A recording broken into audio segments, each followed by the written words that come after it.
Başlayız. İslam Arap tilinden kotarganda tınçlık degeni bildiredi.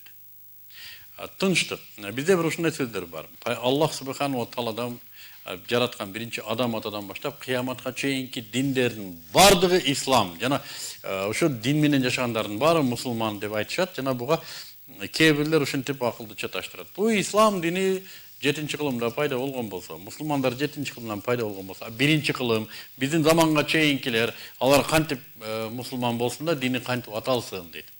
Buga жооп оңой.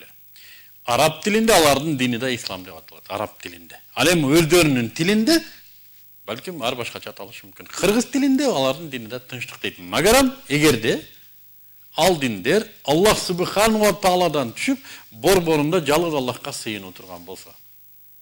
Mına şu İslam dininin negizgi prinsibi adam atadan başlap Peygamberimiz Muhammed Mustafa sallallahu aleyhi ve sellem'e çeyinki dinlerin bardığının borborunda tavhid, жалгыз Kudayga itaat kılıp oturат. Şondan biz bunu İslam.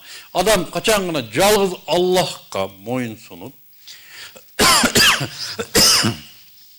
Peygamber көрсөткөндөй moyun sunuusu menen al tınçlık ahvalına keletken. Yaşoosunda kadırjamlık tabat eken. Günümdük proseslerge, günümdük situasiyalarga tapkan çeçimi anı tınçlık yaşoo obrazını ötkөрөт eken. Al har bir payda olgan proseste situasiyaga ошол динден алган чечими аны тынчтандырат экен. Алага ыраазы болот экен.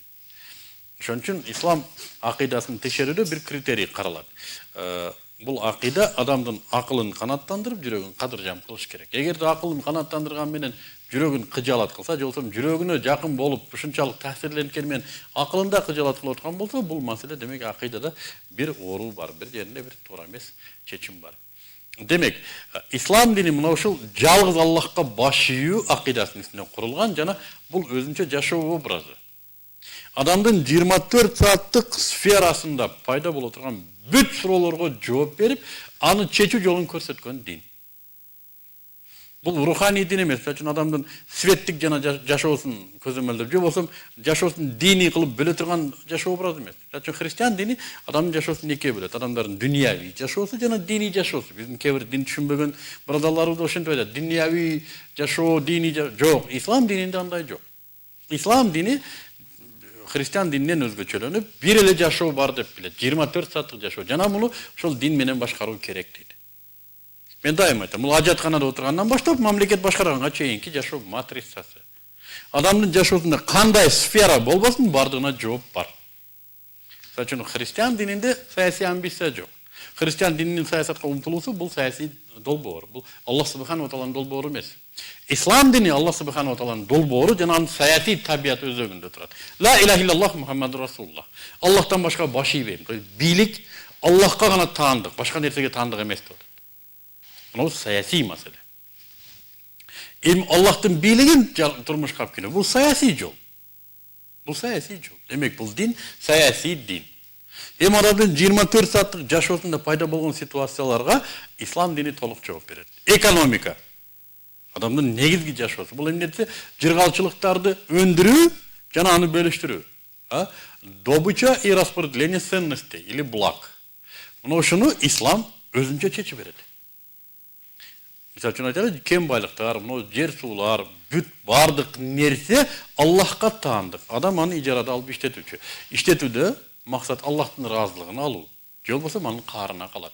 Мына ошондон улам эрежелер келип чыгат, экономикалык ericiler kelip çıkardı. İslam bank sisteması, İslam soda sisteması, İslam karız sisteması, muras sisteması kelip çıkardı. Adamın daha bir yaşo sferası, aytalı, ibadatı, anın sıyınusu, 24 saatlik yaşo obrazı, namaz okusu, tamak jeyişi, üydögü mamilesi, ayalı menen bolgon karım katnaşı, töşök maseleleri, mına ошонун бардыгы İslam har birini çeçmelep berет. Balana mınanday, atana mınanday, enenge mınanday, ayalana mınanday, özüne mınanday. Gerek bolsa adamın oylanusunda tartip mınanday oylanosun. Mınanday oylanbaysan, mınanday süyleysin, mınanday süylebeysin. Adamdın yaşosun, adamdın özüne bolgon mamilesini ondaydı, tartip deydi. Koomuna kılgan mamilesini tartip deydi. Jana jaratuvчунун özüne bolgon mamilesinde тартиптейт. Мага мындай мамиле кыласың, мындай намаз окуйсуң. Мисалы үчүн Аллах акбар деп туруп Ясин сүрөсүн окуп туруп, артынан анан кийин Кул хуаллаху окуп коюп, бул намаз окулду деп эсептелбейт. Аллах субханаху ва таала мындай кылып окуйсуң деди. Ошондой кылып окулса гана бул ибадат болот.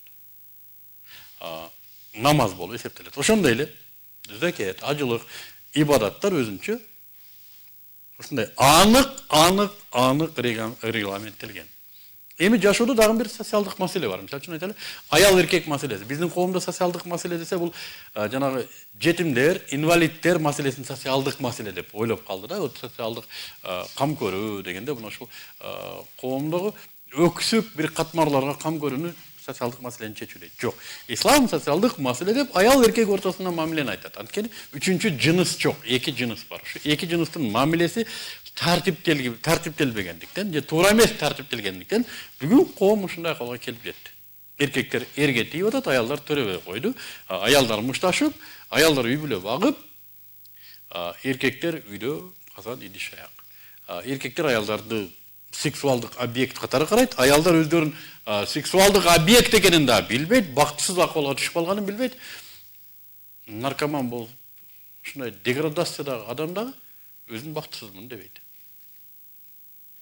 Кордугун билбей калды. Себеби татыктуу жашоону көргөн адам гана кордуктун эмне экенин билет. Татыктуу жашаган адам кичинекей кордук болсо дагы чырдап чыгат. Мен мындай жашоого мен жол бербейм, мен татыктуу адаммын деп. Эгер адам дайым кор болуп жашап аткан болсо, татыктуулук жөнүндө түшүнүгү жок болсо, ал адам кордуктун кордук экенин билбей өтүп кетет. Бүгүнкү күндө мына ушундай акыбал болду. Аялдарыбыз чыныгы аял кандай жашаарын билбегендиктен, ал жөнүндө акыйкат маалыматы жок болгондуктан, мына ушу бүгүнкү реалдуулукту аял ушинтип жашайт турбайбы? Демек биз бактылуулугубуз мыногу турбайбы деп туруп, такыр бактысыздыкта жашайт, кордукта жана өзүн бактылуумун деп эсептейт. Социалдык маселенин туура эмес чечилгендигинен ислам ушул маселени да чечет. Түп тамыры менен чечет. Эркек мындай маселеде бактылуу, аял мындай маселеде бактылуу. Аял эркектин мына арасынан бактылуу боло албайт, эркек аялдын мына арасында бактылуу боло албайт.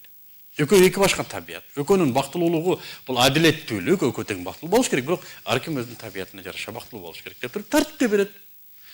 Ортосунда мамилени да тартиптейт. Энеңе мындай мамиле кыласың, аялыңа мындай, башка аялдарга мындай мамиле. Ошонун баары тартиптелет. Бул социалдык маселе. Саясий маселени ислам тартиптейт.